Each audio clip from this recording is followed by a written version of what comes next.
We thought this day would never come, but Uncharted is finally opening in theaters this weekend. What in the name of New Mutants is going on here?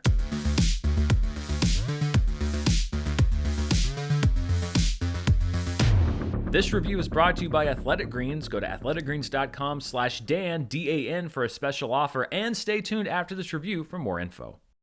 Hello everybody, I'm Dan Murrell here with my review of Uncharted, which is the long-awaited film adaptation of the popular video game series. Uncharted was a movie that I was convinced was never actually going to come out. And when I say long-awaited, if you don't know the history of this movie, it really is quite something. So for those of you that may need a brief refresher, Uncharted is based on a video game series that debuted in 2007, which spawned development of a movie in 2008. The studio hired David O. Russell to direct in 2010 until he left to do Silver Linings Playbook, then hired Neil Burger to direct until he left to do Divergent, then hired Seth Gordon to direct until he left to do Baywatch, then hired Sean Levy to direct until he left to do Free Guy, then hired Dan Trachtenberg to direct until he left, then hired Travis Knight to direct until he left, then hired Ruben Fleischer to direct, who stayed on the project, which started shooting on March 16th, 2020, but was shut down on day one of shooting due to COVID, resumed shooting in July 2020, had reshoots in July 2021, and is now finally hitting theaters after having a release date set for June 10th, 2016, then June 30th, 2017, then removed from the calendar altogether, then put back on the calendar for December 18th, 2020, then March 5th, 2021, then October 8th, 2021, then July 16th, 2021, then February 11th, 2022, and finally its actual domestic release date of February 18th, 2022. So in summary, 15 years after the first Uncharted game debuted and 6 years after the series wrapped up, we are finally getting the feature film adaptation starring Tom Holland. Holland stars as Nate Drake, a young petty thief who dreams of adventure.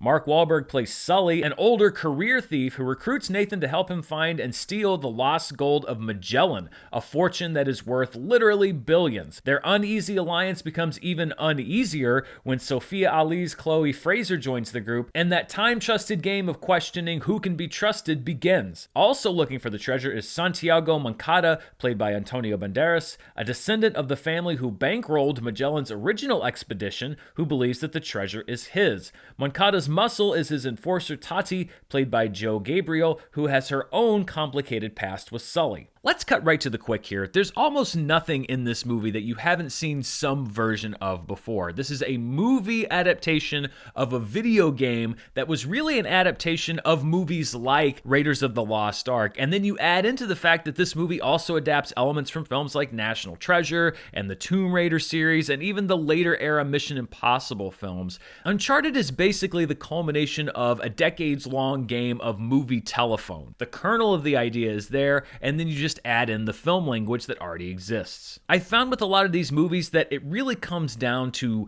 the style in which the film was shot and the cast, because 70% of it was set before either of those things were settled. That other 30% is really the make or break. Luckily for this film, you have a pretty good cast led by Tom Holland, who is just ridiculously charismatic. There's a reason the kid was cast as Spider-Man, and he does just enough to differentiate this character from Peter Parker. Part of it is that he seems to have gotten bulking tips from Chris Hemsworth to prep for this part, because he put on a considerable amount of muscle to play Nathan Drake. I think he may have actually eaten Chris Hemsworth. Fair play to Tom Holland, but he is going to have to cut some of that muscle, or at least stop putting it on before the next Spider-Man film, or they're going to have to transition him to playing Venom instead. Speaking of Spider-Man, I did have one small note, which is that if Tom Holland wants to shed that Spider-Man image, I would recommend not doing the Spider-Man pose in future action movies. Although to be fair, it may just be muscle memory at this point. Holland's co-star, Mark Wahlberg, is Mark Wahlberg.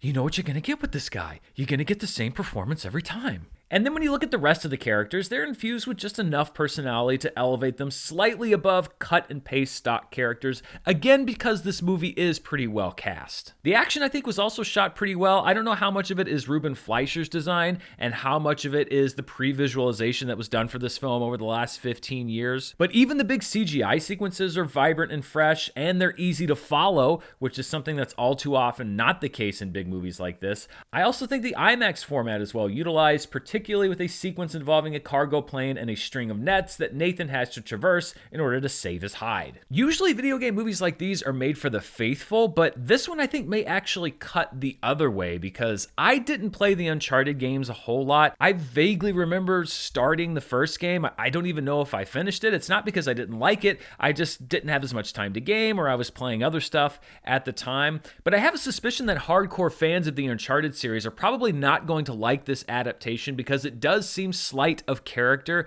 I don't really see where they could have adapted a lot of what you know of these characters from 4 games that feature Nathan Drake. So in a weird way, I think that the Uncharted movie is going to play better with people who perhaps don't know the Uncharted games, and I think that the more you know them, the more you may see this adaptation lacking. It all comes down to a matter of perspective, and this is a borderline film. I don't think that it's a remarkable movie. It did just enough for me to say that I think you may find it worth your time, but I doubt it's going to be something that sticks in your memory for too long afterward. I appreciated the action, I laughed at some of the jokes, I found the cast to be likable and charismatic, and while the third act is patently ridiculous and doesn't hold up to 1 second of logical thinking, I also didn't feel that it actively insulted my intelligence as some other action movies have done. I found Uncharted to be a pleasant distraction. It's just under 2 hours. If it had been any longer, then I may have felt differently, but it's just good enough for me to warrant a recommendation to say, I think that you may find this movie worth your time. I found it worth my time.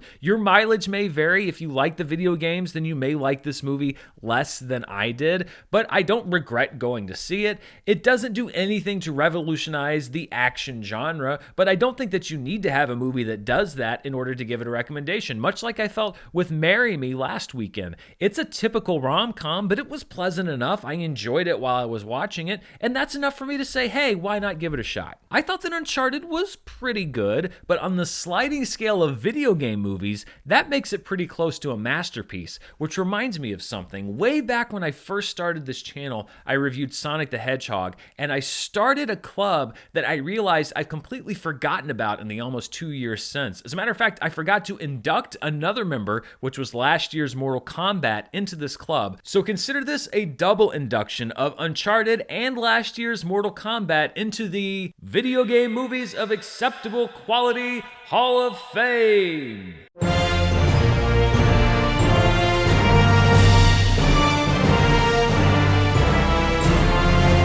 Congratulations, Uncharted. You were good enough, and that's, well, good enough. I thought that Uncharted was just good enough, but what did you think? Have you been waiting for this movie for 15 years? Is there any way that it can live up to your expectations? Have you seen it and were you disappointed? Let me know down in the comments below, and as always, stay tuned right here on the channel. I've got other stuff coming up this week. I'm going to be taking on the most watched Netflix show in the world, All of Us Are Dead. I just wrapped up the first season. I'm going to have a review of that coming for you later this week. I'm also going to try to check out Netflix's new Texas Chainsaw Massacre and bring you my thoughts on that. I'll also be keeping my ear to the ground for movie news, and of course, Charts with Dan will be back next Monday as we see how Uncharted did at the box office.